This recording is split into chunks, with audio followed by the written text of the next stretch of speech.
வணக்கம் நேர்களே, வாய்மையின் வாதம் சிறப்பு நிகழ்ச்சியில் உங்களை சந்திப்பதில் மிக்க மகிழ்ச்சி.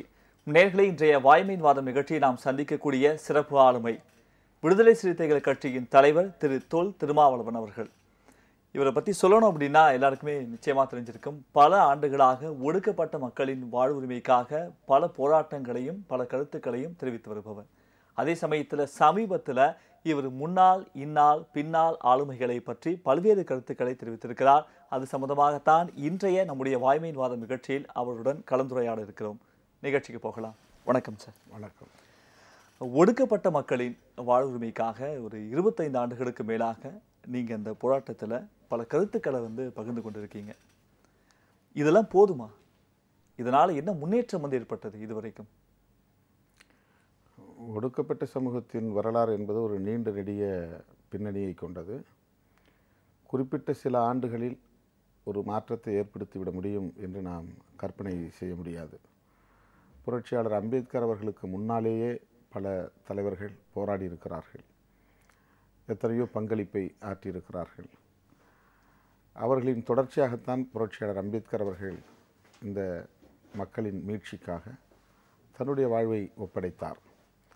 அவர்களின் வரிசையில் தந்தை பெரியார், புரட்சியாளர் அம்பேத்கர், அவர்களுக்கு முன்னால் ரெட்டமலை சீனிவாசன், அயோத்திதாச பண்டிதர், ஐயன்காளி, இப்படி பல தலைவர்கள் உண்டு. மகாத்மா ஃபூலே வரையில் நாம் இந்த நூற்றாண்டில் சொல்ல முடியும் பலரை.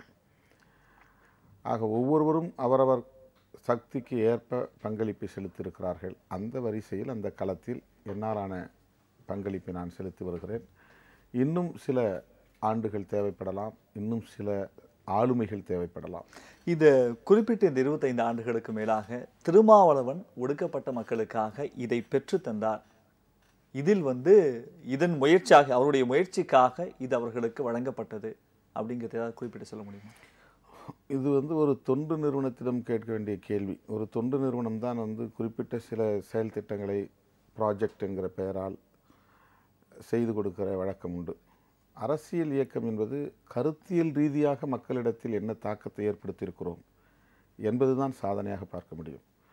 அவர்களுக்கு நாம் களத்தில் நின்று பாதுகாப்பை தந்திருக்கலாம், அல்லது போலீஸ் ஒடுக்குமுறையிலிருந்து ஒரு பாதுகாப்பை தந்திருக்கலாம், பட்டா வாங்கி கொடுத்திருக்கலாம், வேலைவாய்ப்பை வாங்கி கொடுத்திருக்கலாம். இதுவெல்லாம் தொண்டு, சர்வீஸ். அரசியல் இயக்கம் அதை தாண்டியது. ஒரு கருத்தியல் தாக்கத்தை மக்களிடத்திலே உருவாக்குவது, ஒரு கோட்பாட்டு ரீதியான ஒரு எழுச்சியை மக்களிடத்திலே உருவாக்குவது. ஆக மக்களை அமைப்பாக்குவதும் அவர்களை கோட்பாட்டு ரீதியாக அணிதிரட்டுவதும் தான் அரசியல் இயக்கத்தின் கடமை என்பதை புரிந்து கொண்டு அதற்கேற்ப எங்கள் களப்பணிகளை நாங்கள் செய்து வருகிறோம். இந்த தலைமுறையில் புரட்சியாளர் அம்பேத்கர், தந்தை பெரியார் போன்ற மாமனிதர்களின் கொள்கைகளை புரிந்து கொண்டு அதற்கேற்ப பணியாற்றக்கூடிய ஜனநாயக சிந்தனையுள்ள இளைஞர் பட்டாளத்தை இந்த இயக்கம் உருவாக்கியிருக்கிறது. சமீபத்தில் நீங்கள் தெரிவித்த கருத்து, அதாவது இந்த 2 மாதத்தில் ஒரு 3 முறை நீங்கள் நடிகர் ரஜினிகாந்தை சந்திச்சிருக்கீங்க அப்படின்னு அறியப்படுகிறது. நீங்கள் பார்த்த வரைக்கும் அவர் உறுதியாக அரசியல் கட்சி தொடங்குவதாக உடைய அறிவிப்புகளிலிருந்து நமக்கு தெரிகிறது. அவருடைய உண்மை நிலை என்ன? இல்லை, அவரை நான் நேரிலே சந்தித்தேன் என்பது சரியான தகவல் அல்ல. ஒரு முறை சந்தித்தேன். அது அவருக்கு நன்றி சொல்வதற்காக. ஈழத்திற்கு அல்லது வவுனியாவுக்கு அவர் செல்வதாக இருந்தபோது நான் வெறுமனே ஒரு அறிக்கை மட்டும் வெளியிட்டேன். இந்த நேரத்தில், இந்த சூழலில் மக்கள் அங்கே போராடி கொண்டிருக்கிற ஒரு நெருக்கடியான தருணத்தில் நடிகர் ரஜினிகாந்த் அவர்கள் தன்னுடைய பயணத்தை ரத்து செய்வது நல்லது என்று நான் கேட்டுக்கொண்டேன். உடனடியாக அவர் அந்த பயணத்தை ரத்து செய்தார். எனக்கு அது உள்ளபடியே ஆச்சரியமாக இருந்தது. யதார்த்தமாக அவரை சந்திக்கிற ஒரு வாய்ப்பு கிடைத்தது. அப்போது அவருக்கு நன்றி சொன்னேன், அவ்வளவுதான். தற்போதைய சூழ்நிலை நடிகர் ரஜினிகாந்த் அவர்களுக்கு சாதகமாக அமையும் அப்படின்னு என்ன கருத்தின் அடிப்படையில் சொல்கிறீங்க? இல்லை, அதாவது அவர் அரசியலுக்கு வரலாமா வேண்டாமா என்கிற ஒரு விவாதம் தமிழக அரசியல் களத்தில் நிகழ்ந்து கொண்டிருக்கிறது. சிலர் கடுமையாக அவர் வரவே கூடாது, அவருக்கும் இந்த தமிழ் சூழலுக்கும் பொருத்தமில்லை, அவர் தமிழர் அல்ல, அவர் தமிழ்நாட்டு மக்களின் நலன்களுக்காக எதையும் இதுவரையில் செய்ததில்லை என்கிற வாதங்களை வைக்கிறார்கள். அது ஒரு ஜனநாயக அணுகுமுறை அல்ல. இந்திய குடிமகன்கள் யாராக இருந்தாலும் அவர்களுக்கு பொது வாழ்க்கையில் ஈடுபட உரிமை உண்டு. ஆக பொது வாழ்க்கைக்கே வரக்கூடாது என்று நாம் யாருக்கும் தடை விதிப்பது நியாயமானதல்ல, அது நல்ல தர்க்கபூர்வமானதும் அல்ல. வரட்டும், களத்தில் சந்திப்போம். அவரை முதல்வர் ஆக்கக்கூடாது என்று மக்களிடத்திலே போய் பேசுவோம். அவர் முதல்வர் ஆவதற்கான தகுதியுடையவர் அல்ல என்பதை மக்களிடத்திலே சொல்லலாம். ஆனால் வரவே கூடாது என்பது சரியல்ல, அது ஜனநாயக அணுகுமுறை அல்ல என்று தான் நான் கூறினேன். அப்படி வந்தால் ஒரு நிபந்தனையை சொன்னேன். அவர் பாரதிய ஜனதா கட்சியிலே சேர்ந்து விடுவார் என்று சிலரும், நடிகை நக்மா போய் சந்தித்துவிட்டு வந்த பிறகு அவர் காங்கிரஸ் கட்சியிலே சேர வாய்ப்பு இருக்கிறது என்று சிலரும் ஆர்வம் சொன்னார்கள். அதை மனதிலே வைத்து நான் என்ன சொன்னேன் என்றால், அவர் அரசியலுக்கு வருவாரேயானால் எந்த ஒரு அரசியல் கட்சியோடும் தன்னை இணைத்து கொள்ளாமல் இருந்தால், தனித்தே ஒரு அரசியல் கட்சியை தொடங்கினால், தமிழர்களுக்காக, தமிழ் மொழிக்காக, மாநில உரிமைகளுக்காக அவர் போராடக்கூடிய கொள்கைகளை அறிவித்தால் அவருக்கு அது சாதகமாக அமையும். இல்லை என்றால் ஏதாவது ஒரு அரசியல் கட்சியை தன்னை அடையாளப்படுத்தி கொண்டால், அந்த அரசியல் கட்சிகளுக்கு பொதுமக்களிடையே என்ன மரியாதை இருக்கிறதோ, மதிப்பு இருக்கிறதோ, அது இவர் மீதும் படியும். எனவே அவர் தனித்து அரசியல் கட்சி தொடங்கினால் அவருக்கு இது சாதகமாக அமையும். இல்லை, இதுவரைக்கும் நம்ம ரஜினி அவர்களை ஒரு மக்கள் பணியில் ஈடுபட்ட மாதிரி நம்ம பார்த்ததே கிடையாது. இப்போ நடிகர் சிவகுமார் அவர்கள் ஒரு அறக்கட்டளை வைத்திருக்கார். அதன் மூலமாக பல்வேறு மாணவர்களுக்கு ஒரு இதை கொடுக்குறார், கல்வியினுடைய திட்டத்தை கொண்டு போய் சேர்க்கிறார். ஏன் அன்சிகா மோத்வானி கூட சில குழந்தைகளை தத்தெடுத்து அவர்களுக்காக ஏதோ செய்து கொண்டிருக்கிறார். இப்போ ரஜினிகாந்த் அப்படின்னு ஒரு மிகப்பெரிய ஒரு நடிகராக பார்க்கக்கூடியவர் இதுவரைக்கும் மக்களுக்கு என்ன செஞ்சார்? தமிழக மக்களுக்காக எந்த இடத்துல, எந்த போராட்டத்தில் அவர் கலந்துகிட்டார்னு ஒரு கேள்வி இருக்குல்ல. கொள்கையை அடிப்படையாக வைத்து மட்டுமே திருமாவளவன் அவர்கள் இதுவரைக்கும் பல்வேறு தலைவர்களை ஆதரித்து வந்திருக்கிறீர்கள். ரஜினியை ஆதரிப்பதற்கு இது ரஜினி ஆதரவுங்கிற பார்வையிலிருந்து இதை அணுகக்கூடாது. அதாவது அவரை வரவேண்டாம் என்று நாம் ஏன் சொல்ல வேண்டும் அப்படிங்கிறது தான் என்னுடைய கொஸ்டின். அது ஜனநாயகபூர்வமான அணுகுமுறை இல்லை அப்படிங்கிறது தான் என்னுடைய கருத்து. இந்த கருத்து அவரை வரவேற்பதாக அல்லது ஆதரிப்பதாக ஒரு பொருளை தருகிறது என்றே வைத்துக்கொள்வோம். ஆனால் அதற்காக இதற்கு முன்னால் அவர் பொது தொண்டு செய்திருக்கிறாரா, மக்கள் தொண்டு செய்திருக்கிறாரா, மக்களுக்கு உதவிகளை செய்திருக்கிறாரா என்று கேள்வி எழுப்பது கூட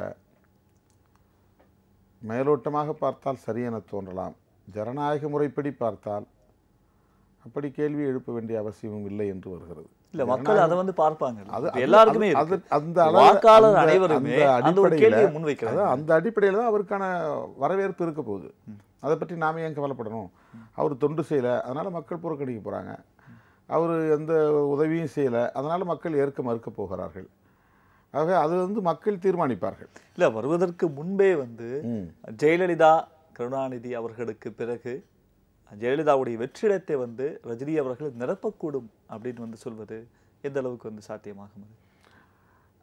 அது எந்த அடிப்படையில் சொல்லப்பட்ட கருத்து என்றால், ஜெயலலிதா, கலைஞர் போன்றவர்கள் கொள்கை, கோட்பாடு, மக்கள் தொண்டு என்கிற எல்லாவற்றையும் தாண்டி சாதி, மதம், மொழி, இனம் என்கிற வரம்புகளை எல்லாம் மீறி வெகு மக்களின், பரந்துபட்ட மக்களின், அனைத்து தரப்பு மக்களின் ஆதரவை பெற்றிருந்தார்கள். அதை நாம் ஆங்கிலத்திலே கரிஷ்மேட்டிக் லீடர்ஷிப் என்று அழைக்கிறோம். ஒரு கவர்ச்சிகரமான அல்லது வசீகரமான ஒரு தலைமை என்று பொருள். சாதி பார்த்து தலைமையை ஏற்றுக்கொள்வது, மதம் பார்த்து தலைமையை ஏற்றுக்கொள்வது, மொழி, இனம் பார்த்து தலைமையை ஏற்றுக்கொள்வது, அப்படி ஒரு ஆளுமை திறனில் ஒரு பகுதியை ஏற்றுக்கொண்டு அந்த தலைமையை ஏற்பது என்பது ஒரு வகையான லீடர்ஷிப். ஒரு நல்ல சிறந்த சிந்தனையாளர், இவர் நல்ல ஒரு பொருளாதார சிந்தனை உள்ளவர், இவர் அரசியல் தர்க்கம் சிறப்பாக செய்யக்கூடியவர் என்று ஒருவருடைய தனித்திறன்களில் ஒரு குறிப்பிட்ட சில பகுதிகளை மட்டும் விரும்பி ஏற்றுக்கொள்வது என்பது ஒரு வகையான ஆற்றலை குறிக்கும். அது ஒரு வகையான தலைமை. எதுவுமே இல்லாமல் கூட அவரை எனக்கு பிடிக்கும் என்று எல்லா தரப்பினரும் அங்கீகரிப்பார்கள்.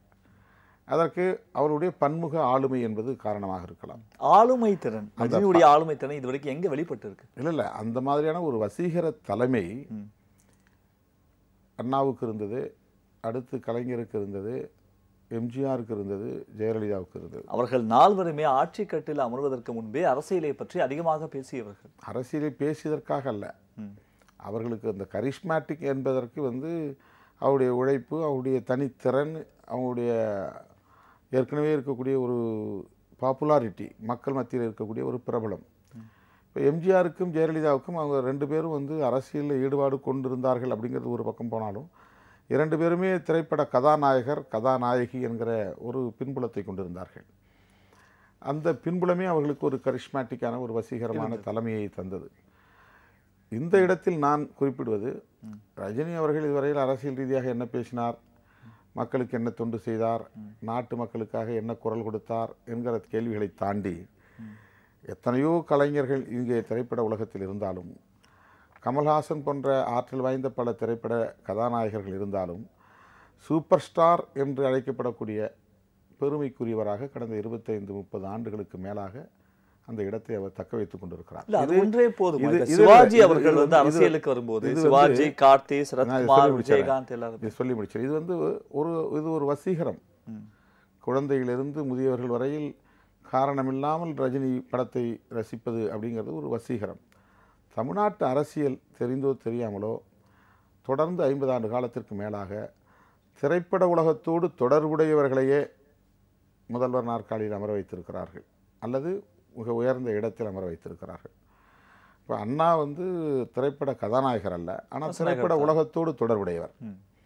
கலைஞர் கதாநாயகர் அல்ல, ஆனால் பல படங்களுக்கு கதை வசனம் எழுதி அதன் மூலம் மக்கள் செல்வாக்கை பெற்றவர். எம்ஜிஆர் கதாநாயகராகவும் இருந்தார், அரசியல் தலைவராகவும் பிரபலமானார். ஜெயலலிதா எம்ஜிஆருக்கு நெருக்கமானவர், திரைப்பட கதாநாயகி என்கிற ஒரு பின்புலத்தோடு வந்தார். ஆக இதையெல்லாம் பார்க்கிற போது ரஜினிகாந்த் அரசியலுக்கு வந்தால் அந்த வசீகரம் அவருக்கு பயன்படும். விஜயகாந்த் இதற்கிடையிலே வந்தார்.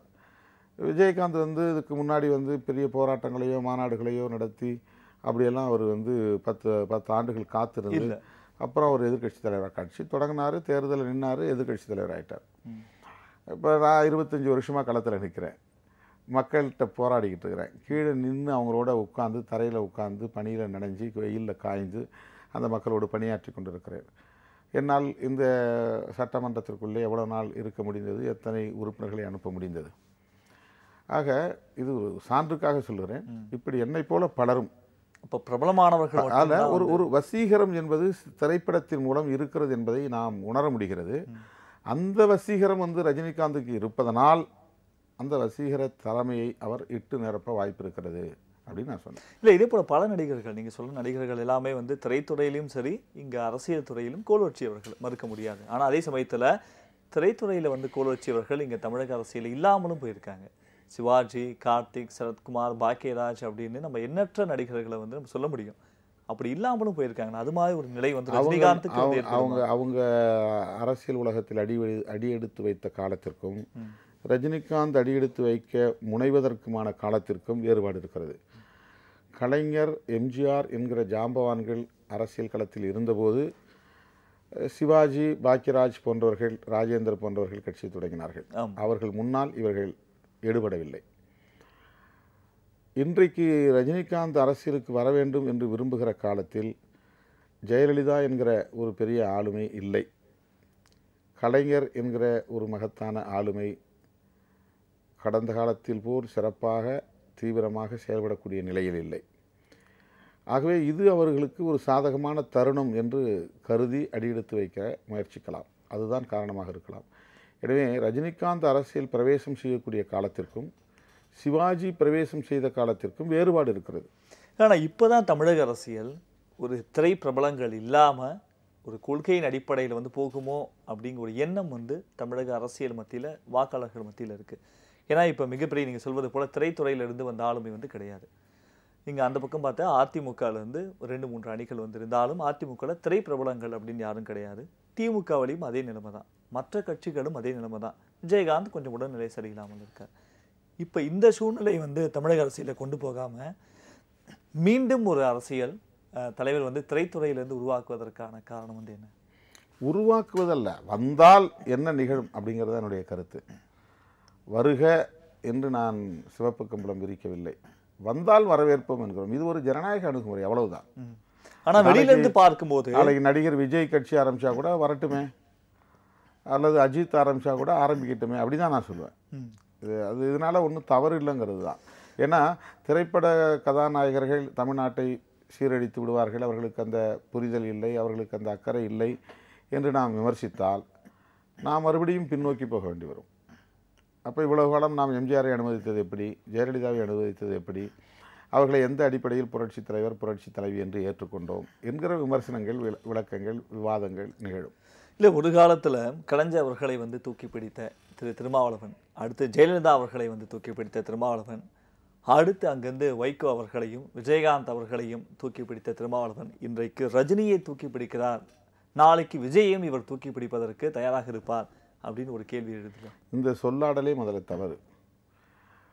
கலைஞரை தூக்கி பிடிக்கக்கூடிய அளவுக்கு அவர் ஒன்றும் கீழே விழுந்து கிடக்கவில்லை. திருமாவளவன் தூக்கி பிடித்த பிறகுதான் அவர் வந்து உலகத்துக்கு தெரிந்தாரா என்ன? கலைஞர் ஒரு ஆளுமை, அவர் வந்து மிகப்பெரிய ஒரு சக்தி. அவருடைய பயணத்தில் நானும் தேவைப்பட்டேன், என்னை இணைத்து கொண்டார். ஜெயலலிதா பெரிய தலைவர், அவர் ஒரு பெரிய சக்தி. அவருடைய அந்த ஆட்சியை நோக்கிய பயணத்தில், அதிகாரத்தை நோக்கிய பயணத்தில் விடுதலை சிறுத்தைகளும் தேவை என்று கருதினார், எங்களை சேர்த்து கொண்டார். நான் அவர்களை பயன்படுத்தவில்லை, அவர்கள் என்னை பயன்படுத்தி கொண்டார்கள். எனக்கு அவர்கள் தேவைப்பட்டார்கள் என்பதை விட அவர்களுக்கு நான் தேவைப்பட்டேன். அவர்கள் வளர்ந்த தலைவர்கள், நான் வளர துடிக்கின்றவன். அவர்கள் புகழின் உச்சியில் இருந்தவர்கள், நான் அவர்களை வந்து உயர்த்தி பிடித்து இதோ பாருங்கள் இவர்தான் கலைஞர், இவர்தான் ஜெயலலிதா என்று தூக்கி பிடிக்க வேண்டிய அவசியம் இல்லை. எனவே இந்த தூக்கி பிடித்தோம் அப்படின்னு சொல்லுகிற சொல்லாடலே முதலில் தவறு. அது காழ்ப்புணர்ச்சி கொண்டவர்கள் சொல்லுகிறார்கள். நான் இந்த அரசியல் களத்தில் கொள்கை ரீதியாக உடன்பட்டு சேருகிற அணி, தவிர்க்க முடியாத நெருக்கடியில் கூட்டணியிலே சேர்கிற நிலை என்கிற இரண்டையும் நான் சந்தித்திருக்கிறேன். இது எல்லா அரசியல் கட்சிகளும் சந்தித்திருக்கிற நிலைதான். இதே நிலைதான் பாமகவுக்கு, இதே நிலைதான் மதிமுகவுக்கு, இதே நிலைதான் இடதுசாரிகளுக்கு, இதே நிலைதான் காங்கிரஸ் கட்சிக்கு, இதே நிலைதான் பிஜேபிக்கு. ஆகவே இதை வந்து இவர் திருமாவளவன் தான் அங்கே போய் தூக்குறாரு, இங்கே போய் தூக்குறாருங்கிறதெல்லாம் காழ்ப்புணர்ச்சி கொண்டவர்கள் பரப்புகிற அவதூறுகள். காங்கிரஸ் தேசிய அளவில் பெரிய இயக்கம்தான். ஆனால் திமுகவோடு அதிமுகவோடு சேர்ந்து தான் அவர்களால் தமிழகத்தில் தேர்தலை சந்திக்க முடியும். பாரதிய ஜனதா இந்திய அளவில் பெரிய கட்சி தான், நாடாண்டு கொண்டிருக்கிற கட்சி தான். ஆனால் பாரதிய ஜனதா இவ்வளவு காலமும் திமுக அதிமுக என்று இரண்டு பெரிய குதிரைகளில் சவாரி செய்த கட்சி தான். ஆக தேசிய கட்சிகளாக அங்கீகாரம் பெற்றிருக்கிற பாரதிய ஜனதா காங்கிரஸ் கட்சிக்கே இந்த நிலை என்கிற போது, தமிழகத்தில் விடுதலை சிறுத்தைகள் கட்சி ஒரு திமுகவோடு அதிமுகவோடு அணி சேருவது என்பது குறைத்து மதிப்பிடக்கூடிய ஒன்று அல்ல. ரஜினிகாந்தின் அரசியல் ஆலோசகர் திருமாவளவன் அப்படின்னு சொல்லப்படுகிறது. இதுவும் வந்து ரொம்ப மிகைப்படுத்தப்பட்ட ஒன்று. நான் அரசியல் ஆலோசகராக இருக்க வேண்டிய நிலையில் வேறு வேலை இல்லாமல் உட்கார்ந்திருக்கிறவன் அல்ல. ஆலோசகர்கள் எப்போதும் வந்து ஆலோசனை சொல்லுகிற வேலை மட்டும்தான் செய்யக்கூடிய நிலையில் இருப்பார்கள். எனக்கு 1008 வேலைகள், எந்த நேரமும் மக்களோடு நிற்கிற அளவுக்கு பிரச்சனைகள். ஆகவே நான் அவருக்கு ஆலோசனை சொல்ல வேண்டும் என்கிற நிலை அவருக்கும் இல்லை, எனக்கும் இல்லை. அவர் வந்தால் வரவேற்போம் என்று சொன்னதை தவிர வேறொன்றும் கூடுதலாக இல்லை. தமிழக அரசியல் அவருக்கு சாதகமாக அமையும் அப்படின்னு ஒரு கருத்து நீங்கள் சொல்லியிருக்கீங்க. தமிழக மக்களுக்கு அவர் அரசியலுக்கு வந்தால் சாதகமாக அமையுமா? அது அவர் சொல்லப்போகிற கொள்கை கோட்பாடுகளை பொறுத்து இருக்கிறது. முதலில் அவர் கட்சியை தொடங்க வேண்டும், தொடங்குவாரா இல்லையா என்று தெரியவில்லை. நேற்று அவர் மும்பைக்கு செல்கிற போது சென்னை விமான நிலையத்தில் அவர் கொடுத்த பேட்டி, அவர் வருவதற்கு வாய்ப்பு இருக்கிறது என்பதை மீண்டும் அவர் உறுதிப்படுத்தியிருக்கிறார். ஆகவே வருவதற்கு வாய்ப்பு இருக்கிறது, அப்படியே நாம் எடுத்துக்கொள்வோம். வந்த பிறகு அவர் முதலில் தனி கட்சி தொடங்குகிறாரா, தனி வழியை உருவாக்குகிறாரா என்று பார்க்க வேண்டியிருக்கிறது. தமிழ் மொழிக்காகவும் தமிழ்நாட்டு மக்களுக்காகவும் தமிழ் ஈழத்திற்காகவும் மாநில சுயாட்சிக்காகவும் சமூக நீதிக்காகவும் அவர் என்ன நிலைப்பாட்டை வைத்திருக்கிறார் என்பதை அவர் வெளிப்படுத்த வேண்டும். இவையெல்லாம் பார்த்த பிறகுதான் நாம் அவருடைய உழைப்பு அல்லது அவருடைய பங்களிப்பு என்பது தமிழ்நாட்டு மக்களுக்கு எந்த அளவுக்கு பயன்படும் என்று சொல்ல முடியும். ரஜினி கட்சி தொடங்குவதற்கு முன்பே ரஜினியை பற்றி பரவலாக வந்து நீங்கள் தொடர்ந்து பல கருத்துக்களை முன்வைத்து கொண்டு வருகிறீர்கள். இது எல்லாருக்கிட்டையும் எப்படி இருக்குன்னா, திருமாவளவன் முன்னாடியே வந்து ஒரு கூட்டணிக்கான ஒரு இடத்தை முதல் இடமாக வந்து நிரப்ப பார்க்கிறார் அப்படின்னு சொல்லப்படுகிறது. இது எந்த அளவுக்கு உண்மை? அவரவருடைய புரிதலில் இருந்தும் அவரவருடைய பார்வையிலிருந்தும் வைக்கப்படுகிற பல விமர்சனங்களும் இதுவும் ஒன்று. இதில் எனக்கு மாறுபட்ட கருத்து இருக்கிறது. அப்படி முன்கூட்டியே நாம் வந்து ரிசர்வ் செய்து வைக்க வேண்டும் என்கிற அவசியம் இல்லை. தேர்தலை பொறுத்தவரையில் தேர்தலுக்கு சில மாதங்களுக்கு முன்பு தான் நான் தேர்தலை பற்றியே இதுவரையில் கவலைப்பட்டிருக்கிறேன். 24 மணி நேரமும் தேர்தல் அரசியலை பற்றி சிந்திக்கிற தலைவர்கள் ஒரு வகை. 24 மணி நேரமும் மக்களுடைய பிரச்சனைகளுக்காக போய் களத்தில் நிற்பது என்பது ஒரு வகை. நான் 24 மணி நேரமும் மக்களோடு நிற்கிறேன், மக்கள் பிரச்சனைகளுக்காக முகம் கொடுக்கிறேன். தேர்தல் என்பது என்னுடைய பயணத்தில் வந்து போகிற ஒன்று. நான் தேர்தலை நோக்கியே பயணப்படவில்லை. நான் ஒரு இலக்கை நோக்கி பயணப்படுகிறேன். அந்த பாதையில் ஆங்காங்கே சில புளிய மரங்கள் இருப்பதைப் போல அல்லது சில புங்க மரங்கள் இருப்பதைப் போல தேர்தல் என்பதும் வந்து கொண்டிருக்கிறது. என்னுடைய பயணத்தில் நான் சந்திக்கிற ஒரு களம் அது, அவ்வளவுதான். இல்ல ஒரு பக்கம் தேர்தலுக்காகவே நான் வந்து ரிசர்வ் செய்து வைக்க வேண்டிய அவசியம் இல்லை. இல்ல ஒரு பக்கம் பார்த்தா திருமாவளவன் அவர்கள் வந்து தமிழகத்துல எல்லா கட்சியோடும் வந்து கூட்டணி வைத்தாகிவிட்டது, பிஜேபியை தவிர்த்து முக்கியமான கட்சிகள் அதிமுக, திமுக, காங்கிரஸுடன் வந்து திமுக கூட்டணியில இருந்திருக்காங்க. ஓரளவுக்கு எல்லா கட்சியிலும் வந்து இணைந்தது என்று ஆகிவிட்டது. அதனால வந்து புது கட்சி வந்து பார்க்கிறாரோ அப்படின்னு ஒரு கேள்வி இருக்கு. அதாவது நான் மக்கள் நல கூட்டு இயக்கம் அல்லது மக்கள் நல கூட்டணி என்பது நாங்களே முயன்று உருவாக்கிய ஒரு கூட்டணி. அதில் போய் அதை வந்து இன்னொரு கூட்டணியில் ஒரு கட்சியோட போய் சேர்ந்துட்டாருன்னு அதை நீங்கள் பார்க்க முடியாது. 99 மூப்பனாரோடு மக்கள் கூட்டணியில் இடம்பெற்றோம். 2001 திமுக. நான் சட்டமன்ற உறுப்பினர் பதவியை 2004 ராஜினாமா பண்ணிட்டேன். 2006 வரணும் 2 ஆண்டுகள் எந்த அணியிலும் நான் சேரலை. 2006ஆம் ஆண்டு அதிமுக அணியில் சேர்ந்தேன். 6 மாதம்தான் அதிமுக கூட்டணியில் நான் இடம்பெற்றேன். அந்த அணியிலிருந்து வெளியேறிவிட்டேன். அந்த 2006 நடைபெற்ற உள்ளாட்சி தேர்தலின் போது திமுகவோடு கைகோர்த்த நான் அதன் பிறகு எந்த அணிக்கும் தாகாமல் பல்வேறு விமர்சனங்களுக்கு இடையிலும் முரண்பாடுகளுக்கு இடையிலும் திமுகவோடே தொடர்ந்து நான் பயணப்பட்டேன். ஆமாம், கிட்டத்தட்ட 10 ஆண்டுகள். 2006 2016 வரையிலும் 2016 சட்டமன்ற தேர்தலில் தான் நான் தனியாக போகிறேன். கிட்டத்தட்ட 10 ஆண்டுகள். அந்த 10 ஆண்டுகளில் 2006 உள்ளாட்சி தேர்தலை திமுகவில் சந்தித்தோம்.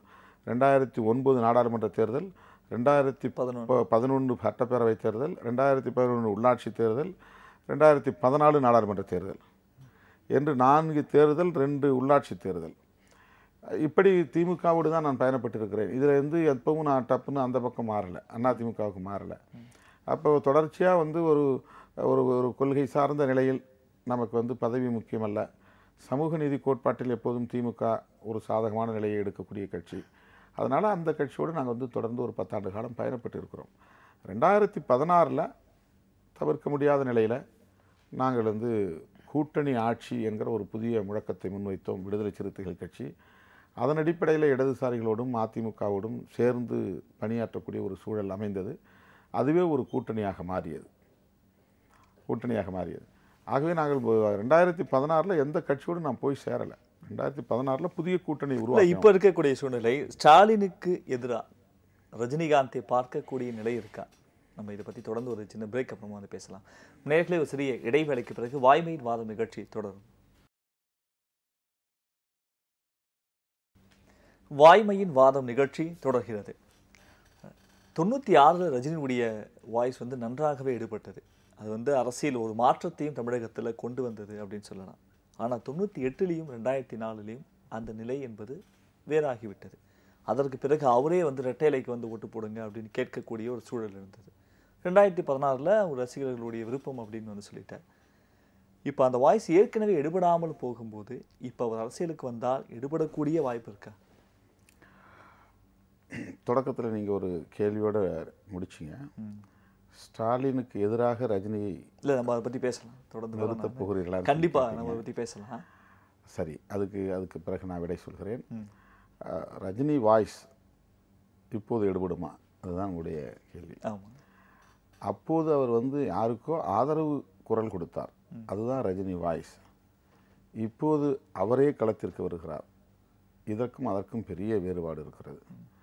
பிறருக்காக பேசியது என்பது அது, தானே பேசப் போகிறேன், நானே களமாடப் போகிறேன் என்பது இப்போதைக்கு அவர் எடுத்திருக்கிறார். தமிழக மக்களின் உணர்வுகளுக்காக, உரிமைகளுக்காக அவர் குரல் கொடுக்கக்கூடிய வாய்ப்பு இருக்கு. ஏன்னா இதுவரைக்கும் யாரும் வந்து பார்த்ததில்லை. ஒரு காவிரி பிரச்சனையில், ஒரு ஈழ பிரச்சனையில், இல்லை தொடர்ந்து வந்து மத்திய அரசு வந்து இங்கே கொண்டு வந்திருக்கக்கூடிய திட்டங்களில், இல்லை தமிழக அரசு இங்கே செயல்படுத்தி வருகிற திட்டங்களில் எந்த ஒரு கருத்தையுமே அவர் பதிவிட்டதில்லை. பல நடிகர்கள் வந்து பதிவிட்டிருக்காங்க. கமலஹாசன் பொதுவா வந்து எப்பயுமே சொல்லுவார், சத்யராஜ் அவர்கள் கடுமையான விமர்சனத்தை வைத்திருக்கார். அதுபோல பல நடிகர்கள் சொல்லும்போது ரஜினி போன்ற ஒரு நடிகர், ஒரு பிரபலமான நடிகர் இது போன்ற கருத்துக்களை ஏற்கனவே முன்வைத்திருந்தால் அரசியலில் அது ஈடுபட்டு இருக்கும்ல. விவசாயியா இருக்கிற வரையிலும் விவசாய வேலையை செய்கிறார். அவர் விவசாய வேலை செய்கிற போது அரசியல் பேசவில்லை, அல்லது வந்து ஒரு ஆசிரியராக அவர் இல்லை, அல்லது பேராசிரியராக இல்லை என்று நாம் சொல்ல முடியாது. பேராசிரியர் வேலையை ஏற்கிற போது தான் ஒரு பேராசிரியராக பணியாற்ற முடியும். அதுபோல் அவர் இதுவரையில் நடிகராக இருந்தார், நடித்து கொண்டிருந்தார். இனி தலைவராக வேண்டும் என்று அவர் விரும்புகிறார். இனி தலைவராக வந்து அந்த பாத்திரத்தில் என்ன பேசப் போகிறார் என்று இனிமேல் தான் நாம் பொறுத்திருந்து பார்க்க வேண்டும். நடிகராக இருக்கிற போதே அவர் ஏன் தலைவராக செயல்படவில்லை என்று நாம் எதிர்பார்க்க முடியாது. ஆனாலும் திருமாவளவன் அவர்கள் வந்து ஆதரிப்பதற்கு சிவாஜிராவ் கெய்க்வாட் அப்படின்னு ஒரு பெயர் காரணமாக இருக்குமோ?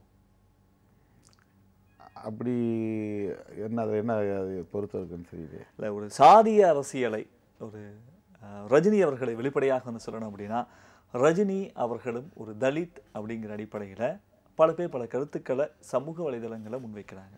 சிவாஜிராவ் கெய்க்வாட் அப்படிங்கிற ஒரு பெயரின் அடிப்படையில் திருமாவளவன் அவர்கள் ஆதரவு கொடுப்பதற்கும் அதற்கும் ஏதாவது சம்பந்தம் இருக்கா? இது இப்போ நீங்கள் சொல்லி தான் எனக்கு தெரியுது. இது நுனிப்புல் மேய்கிறவர்களின் வாதம். கெய்க்வாட் என்பது வந்து தமிழ்நாட்டில் தான் குறிப்பிட்ட ஒரு சாதியை வந்து ஒவ்வொரு ஆட்களுக்கும் பொருந்தும். இப்போ ராவுன்னா அங்கே தலித்துகளுக்கும் ராவுன்னு பேர், நாயுடுகளுக்கும் ராவுன்னு பேர் இருக்குது. கெய்க்வாடுங்கிறது பிசிலையும் இருக்குது, எஸ்சிலையும் இருக்குது. கர்நாடகாவில் நீங்கள் எடுத்துக்கிட்டிங்கன்னா கெய்க்வாடுங்கிறது ஒரு குறிப்பிட்ட ஷெட்யூல் காஸ்ட் பேர் கிடையாது, இருக்குது. அந்த பேர் யார் வேணாலும் வச்சுக்கலாம். அது ஃபேமிலி நேம், அது குடும்ப பெயர். அதனால் வந்து கர்நாடகா, ஆந்திரா, கேரளா போன்ற மாநிலங்களில் இருக்கிற சமூக கட்டமைப்புங்கிறது வேறு. சாதி இருக்குது, ஆனால் குடும்ப பெயர்கள்லாம் உண்டு. இங்கே வந்து குடும்ப பெயர் கிடையாது, முழுக்க முழுக்க சாதி பெயர்கள் தான் தமிழ்நாட்டில். இல்லை, ஒருவேளை அதை பார்த்து ஆதரவு கொடுத்தாரோ அப்படின்னு அடிப்படையில் எனக்கு அந்த சாதி கேள்வி கிடையாது. எனக்கு அந்த சாதி புத்தி கிடையாது. சாதி அடிப்படையில் ஒருத்தரை ஆதரிக்கணும், சாதி அடிப்படையில் ஒருத்தரை எதிர்க்கணுங்கிறதுக்கு என்னுடைய அணுகுமுறை அல்ல. அப்படி நான் என்னை வளர்த்து கொள்ளவில்லை, அப்படி நான் என்னை பக்குவப்படுத்தி கொள்ளவில்லை.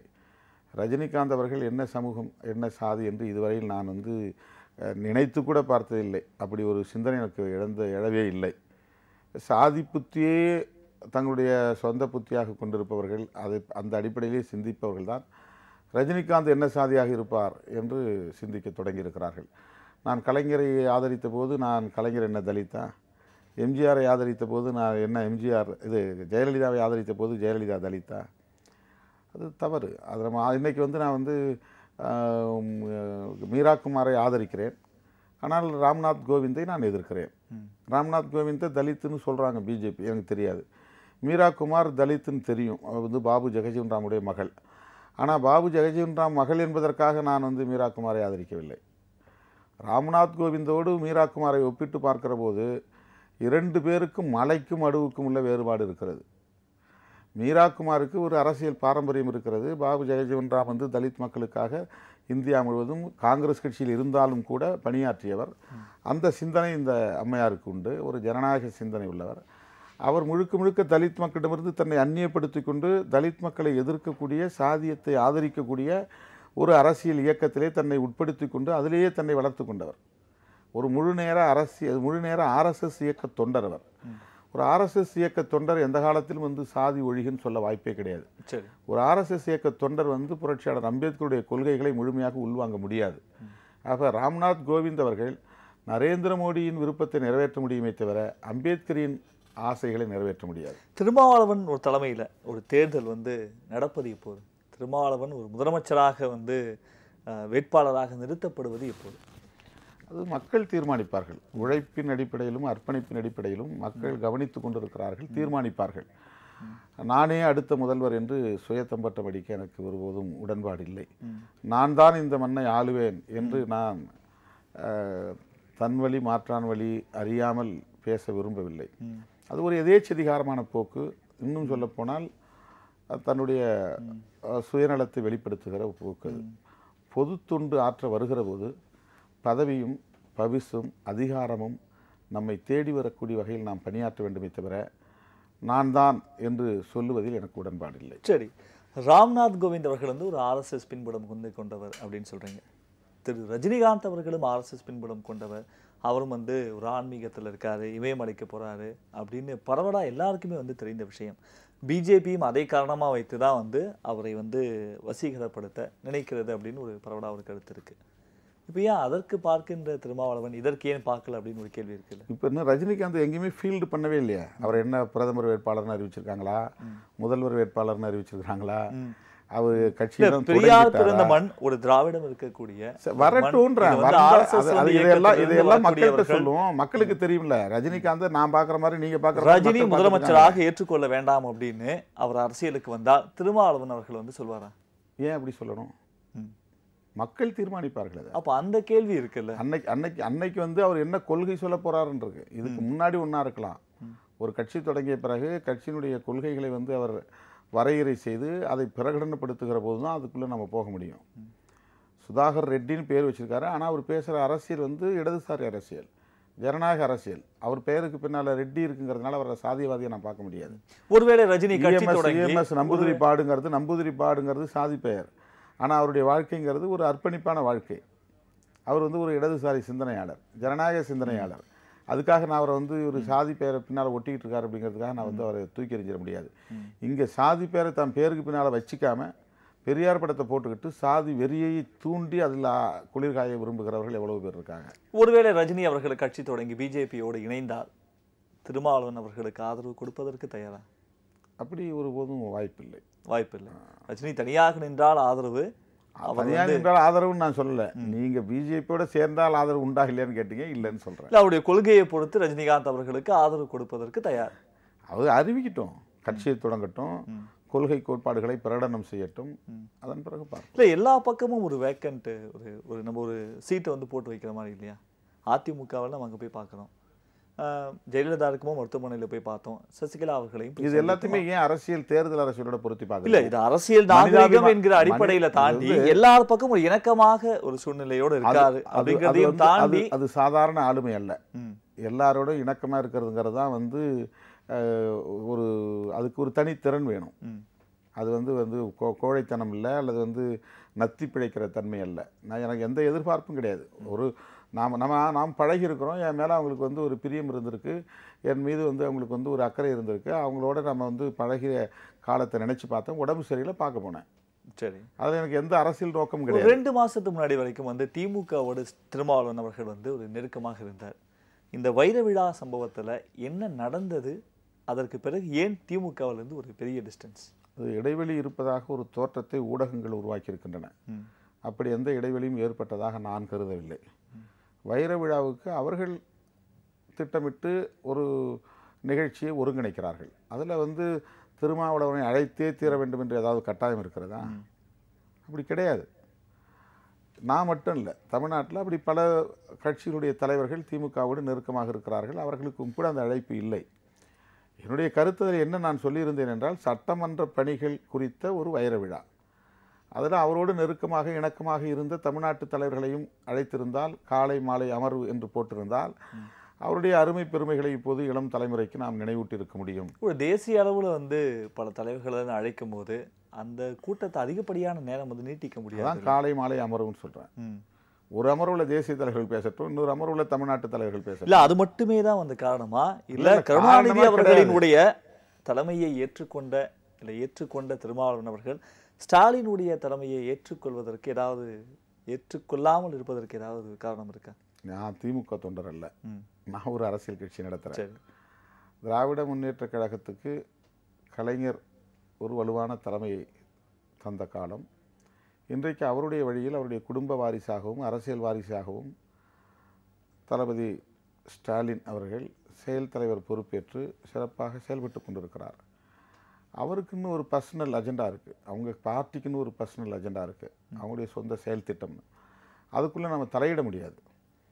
அழைக்காததால் ஊடகங்கள் கேட்டார்கள், ஏன் உங்களை அழைக்கலைன்னு.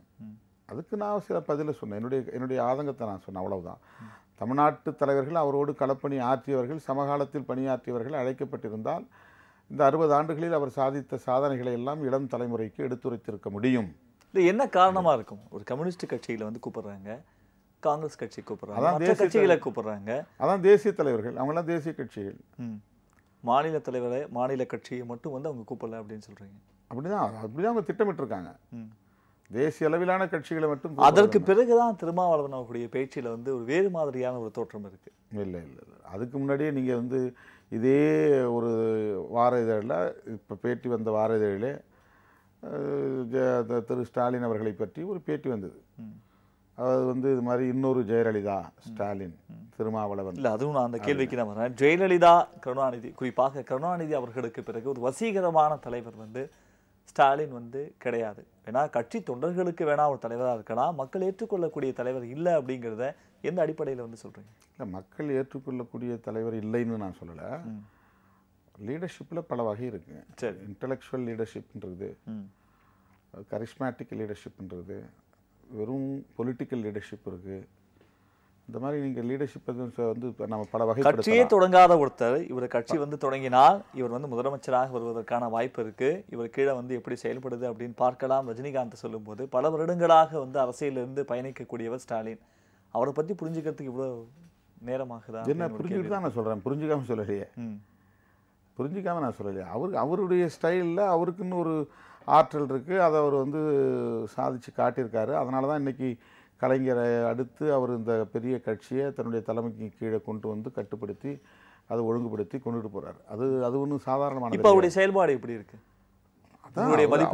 அவருடைய ஆற்றல் அது தனி. நான் சொல்கிறது சினிமா மோகம்ங்கிறது தமிழ்நாட்டு மக்கள்கிட்ட இருக்குது. அந்த மோகம் எடுபடுவதற்கு வாய்ப்பு இருக்குன்னு நான் சொன்னேன், அவ்வளோதான். அதனால் மற்றவர்களை குறைத்து மதிப்பிட்டதுன்னு அர்த்தம் இல்லை. இல்லை, எதிர்கால அரசியல், தமிழக அரசியல் வந்து எப்படி இருக்கும்? ஸ்டாலின் வர்ஸ் அதிமுகன்னு இருக்குமா, இல்லை ஸ்டாலின் வர்ஸ் அதிமுகவில் 2-3 அணி அப்படின்னு இருக்குமா, இல்லை ஸ்டாலின் வர்ஸ் ரஜினிகாந்த் அப்படின்னு இருக்குமா, எப்படி இருக்கும்? அதாவது திரைப்படமாக இருந்தாலும் சரி, அல்லது அரசியலாக இருந்தாலும் சரி, பொருளாதார தளமாக இருந்தாலும் சரி, எல்லா தளத்திலுமே வந்து போட்டியாளர்கள் பலர் இருப்பார்கள். ஆனால் அது இருதுருவ அரசியலாகத்தான் வந்து நிற்கும். இருதுருவ போட்டியாக தான் வந்து. அந்த இருதுருவம் யார்? ஒரு துருவம் ஸ்டாலின், இருதுருவம் தேசிய கட்சியில் பல இருந்தாலும் காங்கிரஸா பிஜேபியான் தான் போகுது.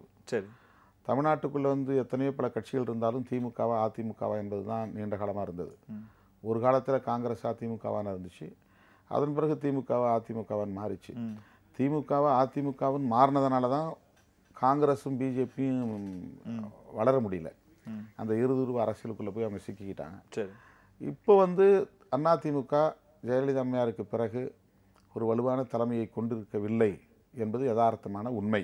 சரி, 2க்கும் மேற்பட்ட அணிகள் இன்றைக்கு இயங்கிக் கொண்டிருப்பதாக தெரிகிறது. ஆக இவர்கள் பலவீனப்பட்டிருக்கிற நிலையில் அந்த இடத்தை தக்க வைத்துக் கொள்ள வேண்டும் அல்லது கைப்பற்ற வேண்டும் என்று பலரும் போராடுகிறார்கள். யார் முன்னணியில் இருக்கு? குறிப்பாக பிஜேபி. சரி, பிஜேபி வந்து தங்களோடு சில கட்சிகளை இணைத்து கொண்டு ஒரு குறைந்தபட்சம் ஒரு எதிர்க்கட்சிங்கிற அந்தஸ்தையாவது பிடித்து விட வேண்டும் என்கிற ஒரு முனைப்பில் அவர் ஸ்டாலின் வெர்சஸ் பிஜேபின்னு இருக்குமா? திமுக வெர்சஸ் பிஜேபி, திமுக அப்படிதான் இன்னைக்கு யதார்த்தமான நிலையில வந்து ரஜினி கட்சி தொடங்கினார். ரஜினி கட்சி தொடங்கினா இது ரீஅலைன் ஆகும், ரீஅலைன்மெண்ட் நடக்கும்.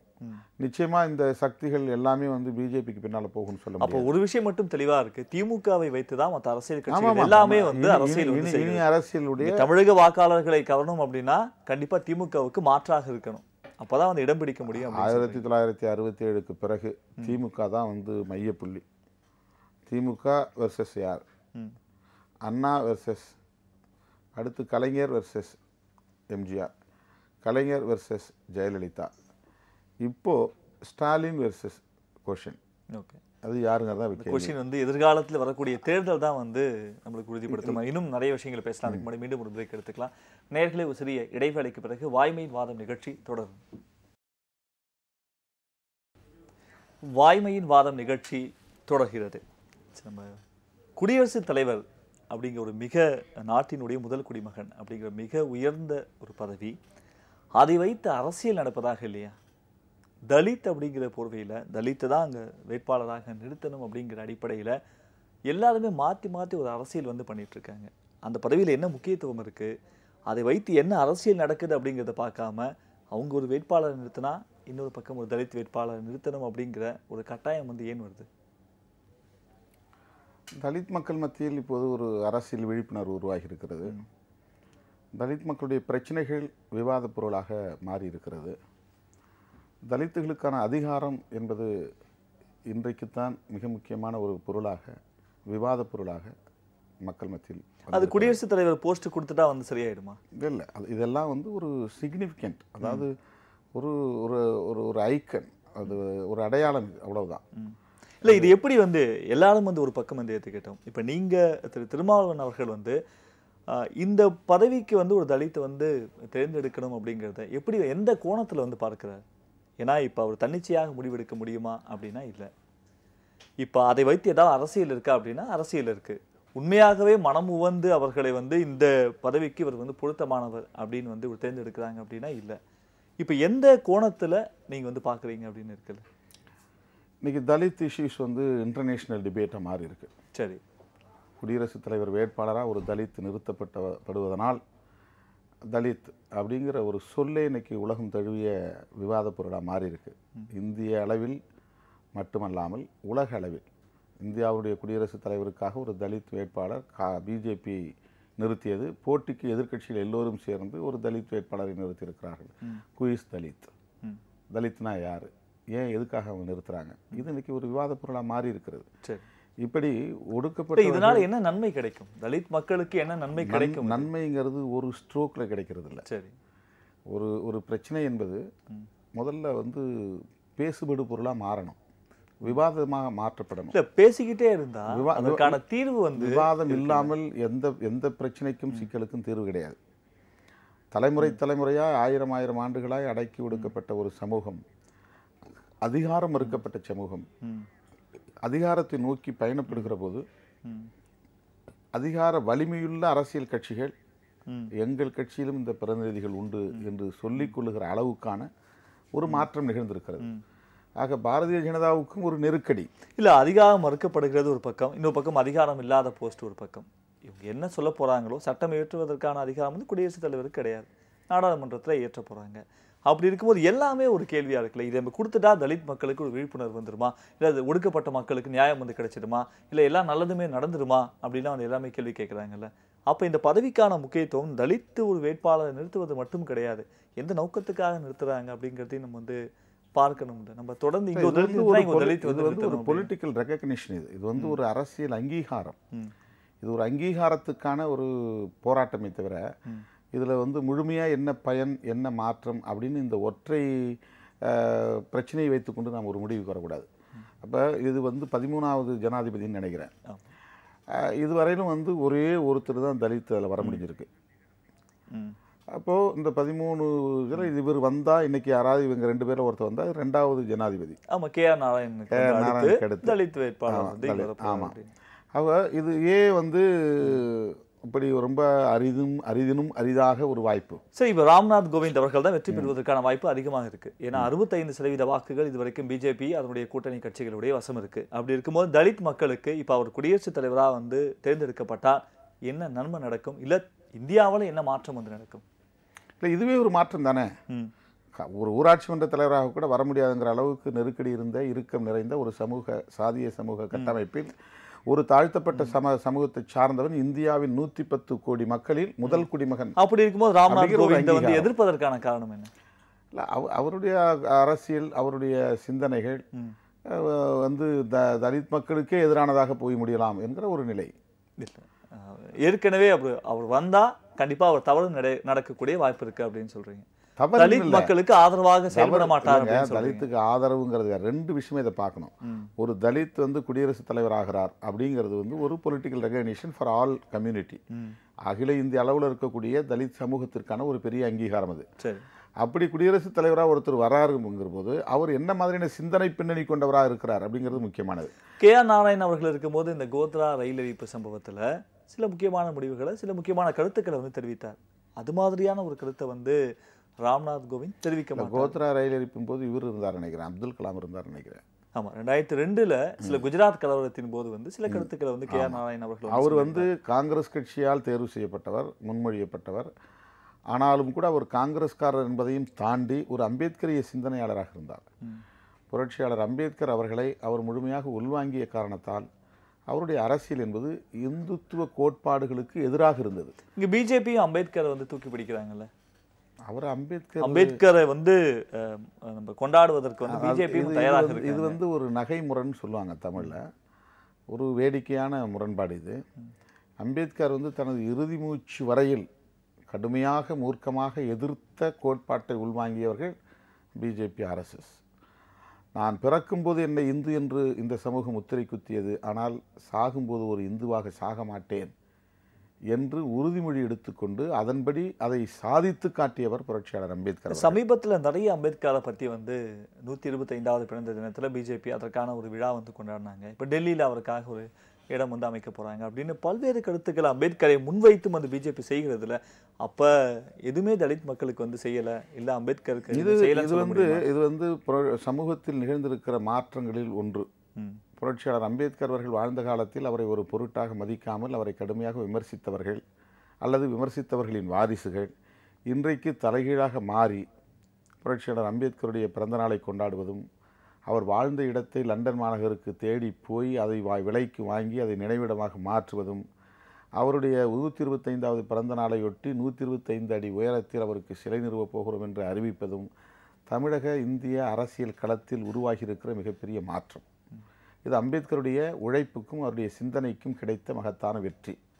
யார் இதில் பெஸ்ட் வேட்பாளர்? குடியரசுத் தலைவர் வேட்பாளர் 2 பேர் நிற்கிறாங்க, 2 பேர் அனௌன்ஸ் பண்ணிட்டாங்க. யார் இதில் பெஸ்ட் வேட்பாளர்? மீரா குமார் அவர்களை விடுதலை சிறுத்தைகள் வரவேற்று பாராட்டுகிறது என்று ஏற்கனவே நான் சொல்லிவிட்டேன். எதிர்க்கட்சிகளுடைய இந்த ராஜதந்திர நகர்வை நான் பாராட்டுகிறேன் என்றும் அறிவித்திருக்கிறேன். ஏனென்றால் பிஜேபி செய்ததும் ஒரு டிப்ளமசி தான், ஒரு ராஜதந்திர நடவடிக்கை தான். தலித் மக்கள் மீதான கரிசனம் அப்படின்னு நம்ம சொல்ல முடியாது.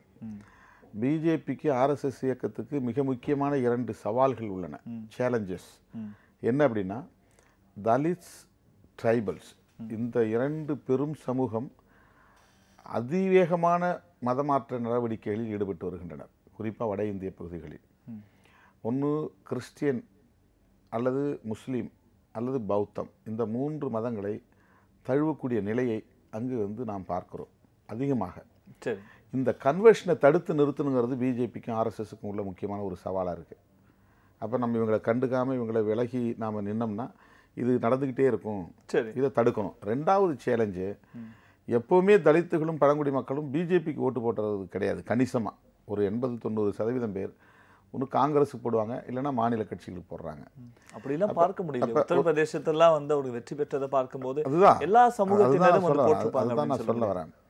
அந்த ஆன்டி பிஜேபி மைண்ட் செட்டுங்கிறது வந்து கணிசமான அளவில் தலித் மக்கள்கிட்டையும் பழங்குடி மக்கள்கிட்டையும் இருக்குது.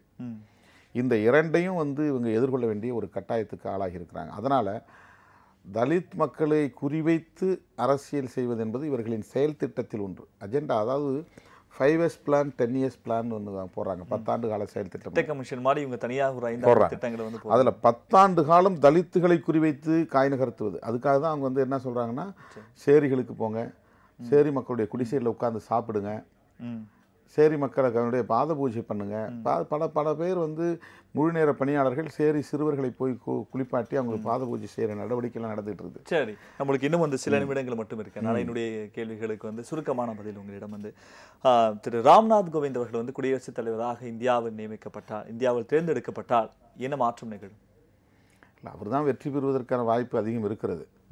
ஒருவேளை எதிர்க்கட்சிகள் முந்திக் கொண்டிருந்தால் நிதிஷ்குமார் அந்த பக்கம் போயிருக்க மாட்டார். இங்கே தமிழகத்தில் 3 அணிகளுமே வந்து ஒரு வலுக்கட்டாயமாக தானாக வந்து நாங்கள் ஆதரவு கொடுக்குறோம் அப்படின்னு அதிமுக 3 அணிகளுமே கொடுத்துட்டு இருக்காங்க. இது எப்படி பார்க்கப்படுது? அதனால் ராம்நாத் கோவிந்த் வந்து வெற்றி பெற்று விட்டால் என்ன நடக்கும்னு எனக்கு அச்சம் இருக்குது. என்னென்னா, அரசியலமைப்பு சட்டத்தை மாற்றுவதற்கு அவர்கள் இவரை பயன்படுத்துவாங்க, மதமாற்ற தடை சட்டம் கொண்டு வர்றதுக்கு இவரை பயன்படுத்துவாங்க, கர்வாப்சி என்கிற பெயரால் தாய் மதத்துக்கு மாறுவோம் அப்படிங்கிற சூழலை வந்து வெகுமெண்ட்டாக எடுத்துகிட்டு போவாங்க, மாட்டிறைச்சிக்கு தடையை இந்தியா முழுவதும் வேகமாக கொண்டு வருவாங்க. இந்த மாதிரியான பல வேலைகள் நடக்க வாய்ப்பு இருக்கிறதுங்கிற அச்சம் இருக்கிறது. சரி, இங்கே 3 அணிகளும் ஆதரிப்பது அதிமுகவை பொறுத்தவரையில் அது இன்றைக்கு முழுக்க பாரதிய ஜனதா அரசின் கட்டுப்பாட்டுக்குள் போய்விட்டது என்பதை இது வெளிப்படுத்துகிறது. குடியரசுத் தலைவர் தேர்தலுக்கு பிறகு தமிழகத்தில் என்ன மாற்றம் வரும்? குடியரசுத் தலைவர் தேர்தலுக்கு பிறகு தமிழகத்தில் ஆட்சி மாற்றமெல்லாம் ஒன்றும் நடக்காது. ஏன்னா 3 பேருமே வந்து இன்றைக்கி பிஜேபிக்கு ஆதரவு தெரிவிச்சிட்டாங்க. அதனால் தமிழக அரசு அல்லது அதிமுக ஆட்சியை இவர்கள் கலைத்து விடுவார்கள் என்பதற்கான வாய்ப்பு இல்லை. 2019 தேர்தல் வரையிலும் எப்படியாவது இதை தட்டி கொண்டு போக வாய்ப்பு இருக்கிறது. தமிழ்நாட்டை வந்து ஆள வேண்டும், தமிழன் தான் தமிழ்நாட்டை ஆள வேண்டும் அப்படின்னு பரவலாக ஒரு கருத்து எல்லா இடங்களிலும் வந்து எல்லா தளங்களிலும் வந்து பதிவாகிறது. இது எப்படி பார்க்குறீங்க? தமிழ்நாட்டை தமிழன் ஆண்டால் மகிழ்ச்சி. ஆனால் அந்த தமிழன் மனிதநேயம் உள்ள தமிழனாக இருக்க வேண்டும். சாதி வெறி மதவெறி இல்லாத ஜனநாயக சிந்தனை உள்ள தமிழனாக இருக்க வேண்டும். ஒருவேளை ரஜினி கட்சி தொடங்காவிட்டால் திருமாவளவன் அவர்களுடைய ஆதரவு அடுத்த தேர்தலில் யாருக்கு இருக்கும்? ஏன் யாருக்காவது ஆதரவு தான் கொடுத்தவங்க இருக்கேன். நானே கூட ஒரு அணியை கட்டலாம், அந்த அணிக்கு நானே கூட தலைமை தாங்கலாம். இல்ல அந்த கட்சி 2 கட்சி வந்து இரு துருவங்களாக இருக்கக்கூடிய இந்த 2 கட்சிக்கு மாற்றாக ஒரு அணி வந்து உருவாகுமா தமிழகத்துல? இல்லை, அந்த முயற்சியை கடந்த தேர்தலில் எடுத்தோம். அது போதிய கால அவகாசம் இல்லாத காரணத்தினால் எங்களுடைய கருத்துக்களை மக்களிடத்திலே கொண்டு போய் சேர்ப்பதில் ஒரு தேக்கம் இருந்தது. எதிர்வரக்கூடிய காலம் எப்படி இருக்கும் என்று இப்போதைக்கு நாம் யூகித்து சொல்ல முடியாது. ரஜினி போன்றவர்கள் அல்லது யாராவது சினிமா நடிகர்கள் கட்சிகளை தொடங்கினால் தமிழ்நாட்டு அரசியலில் இப்போது இருக்கிற பொசிஷன்ஸ், இப்போது இருக்கிற இந்த நிலைகள் மாறுவதற்கு வாய்ப்பு இருக்கிறது. மக்கள் நல கூட்டணி இன்னும் இருக்கா தமிழகத்தில்? இருக்கிறது, ஆனால் இயங்கவில்லை. இருக்கு, ஆனால் இயங்கல. புதிதாக ஏதாவது தேவைப்பட்டால் விடுவதற்கான காரணம்? தேவைப்பட்டால் இயங்கும். தேவைப்படுகிற சூழ்நிலை இப்போ உருவாகி இருக்கா? தமிழகத்தில் இப்போ ஒரு வெற்றிடம் இருக்கு, எல்லாரும் பயன்படுத்திக்கணும்னு துடிக்கிறாங்க. இந்த சூழ்நிலையை கூட நம்ம பயன்படுத்திக்க முடியலனா, இந்த சூழ்நிலை கூட மக்கள் நல கூட்டணி ஒன்று உருவாக்கி ஒரு மாற்றத்தை ஏற்படுத்தலைன்னா எதிர்காலத்தில் அது உருவானா கூட அது சாத்தியமாகுமா வெற்றி? மக்கள் நல கூட்டணியின் தேவை இன்னும் அப்படியே இருக்கிறது. மக்கள் நல கூட்டணி என்பது ஒரு ஜனநாயக அணி. சாதி மதம் என்கிற அரசியல்களை எல்லாம் தாண்டிய ஒரு முற்போக்கான புரட்சிகரமான சிந்தனை உள்ள ஒரு அணி. அந்த அணி மறுபடியும் உயிர்ப்பித்து மக்களை சந்திக்குமேயானால் நிச்சயம் தமிழகத்தில் ஒரு நல்ல மாற்றம் உருவாகும். தமிழகத்தில் பினாமி ஆட்சி, பிஜேபியின் பினாமி ஆட்சி அப்படின்னு பரவலாக நீங்கள் உட்பட எல்லாருமே வந்து சொல்லிட்டு இருக்காங்க. உண்மை வந்து அதுதானா? அதுக்கு சான்று தான் வந்து இன்னைக்கு அவங்க 3 பேருமே எடப்பாடி அணி, ஓபிஎஸ் அணி, தினகரன் அணி என்று 3 அணிகளுமே வரிந்து கட்டிக்கொண்டு பாரதிய ஜனதாவை ஆதரிக்கிறார்கள். ஆதரவு கொடுப்பதனால் வந்து பினாமி ஆட்சின்னு சொல்லிட முடியுமா? கரெக்ட். ஆதரவு கொடுப்பதனால் மட்டும் இல்லை, அப்படி ஒரு பினாமி அழுத்தம் இருப்பதனால் ஆதரவு கொடுக்கிறார்கள். இல்லை, நம்ம ஒரு வகுப்புவாதம், ஒரு மதம், குறிப்பாக வந்து இந்த பாகிஸ்தான், இந்த மாட்டிறைச்சி விவகாரம், ராமர் கோவில், இல்லை உத்தரப்பிரதேச முதலமைச்சர் அப்படின்னு இது போன்ற விஷயங்களை பரவலாக வந்து பேச விட்டு மறைக்க வேண்டிய இல்லை மறைக்கப்படுகிற விஷயம் இன்னும் எவ்வளவு இருக்கும்? இதை மட்டுமே நம்ம வந்து பேசிட்டே இருக்குமா? இன்னும் நிறைய விஷயங்கள் எவ்வளவு இருக்கு பேசப்படாத. இதெல்லாம் வந்து ரொம்பவும் ஆபத்தான விஷயங்கள். இல்லை, அதுதான் முன்னிறுத்தப்படுகிற விஷயம். இதுதான் வந்து எல்லாருமே சொல்லப்படுகிறது. பாகிஸ்தான், மாட்டிறைச்சி, ராமர் கோவில் அப்படின்னு இது போன்ற விஷயங்களை பரவலாக ஊடகங்கள் முதற்கொண்டு எல்லாமே எல்லா தலைவர்களும் பத்தி பேசிட்டே இருக்காங்க. ஆனா இன்னும் மறைந்து கிடக்கின்ற, இன்னும் வெளி உலகிற்கு வர வேண்டிய விஷயங்கள் இன்னும் எக்கச்சக்கமா இருக்குன்னு சொல்றாங்கல்ல ஆட்சியாளர்களை பத்தி. அதாவது ஆளுகிறவர்கள் என்ன நிலைப்பாட்டை எடுக்கிறார்களோ அது வந்து மிக முக்கியமான விவாத பொருளாக மாறுகிறது. ஆக ஆண்டு கொண்டிருக்கிற பாரதிய ஜனதா கட்சி வெகு மக்களுக்கு விரோதமான சில நிலைப்பாடுகளை எடுப்பதனால் இவை விவாதிக்கப்படுகின்றன. அதனால் விவாதிக்கப்படாத பிரச்சனைகள் எல்லாம் மறக்கப்பட்டவை என்றோ அல்லது மறுதளிக்கப்பட்டவையோ என்றோ நாம் கருத வேண்டியதில்லை. ஒவ்வொரு காலச்சூழலுக்கு ஏற்ப ஒவ்வொரு பிரச்சனை முதன்மை இடத்துக்கு வரும், முதன்மை பொருளாக விவாதிக்கப்படும். தற்போதைய நிலையில் மதவாத சக்திகளும் சாதியவாத சக்திகளும் அகில இந்திய அளவிலே அணிதிரண்டு வெகுமக்களுக்கு விரோதமான, ஜனநாயகத்திற்கு விரோதமான பல்வேறு நடவடிக்கைகளில் ஈடுபட்டு வருவதனால் இதையெல்லாம் நாம் விவாதித்து ஜனநாயக அணுகுமுறையை கையில் எடுக்க வேண்டும் என்கிற வேண்டுகோளை வைக்கிறோம். தமிழகத்தில் இந்த ஓராண்டு அதிமுக அரசு பற்றி ஒற்றை வரியில் செயல்பட முடியாத, சுதந்திரமாக சிந்திக்க முடியாத, மக்கள் நல திட்டங்களை தீவிரமாக நடைமுறைப்படுத்த முடியாத நிலையில் இது முடங்கி கிடக்கிறது. பிஜேபியின் 3 ஆண்டு ஆட்சி பற்றி வெறும் வாய்ச்சவடால் அரசாக மட்டுமே சாதனை புரிந்திருக்கிறது. மோடியை பற்றி மிகப்பெரிய விளம்பர பிரியராக இருக்கிறார். வெளிநாட்டில் பயணம் செய்வதன் மூலம் தன்னை உலகத் தலைவராக உயர்த்தி கொள்ள விரும்புகிறார். இவ்வளோ நேரம் இந்த நிகழ்ச்சியில் கலந்து கொண்டு பல்வேறு கேள்விகளுக்கு விடையளித்திருக்கீங்க. உங்களுக்கு இந்த நிலையத்தின் சார்பாக நன்றி. நன்றி நேயர்களே. இத்துடன் இன்றைய வாய்மையின் வாதம் நிகழ்ச்சி நிறைவு பெறுகிறது. மீண்டும் அடுத்த நிகழ்ச்சியில் சந்திப்போம் நேயர்களே. நன்றி, வணக்கம்.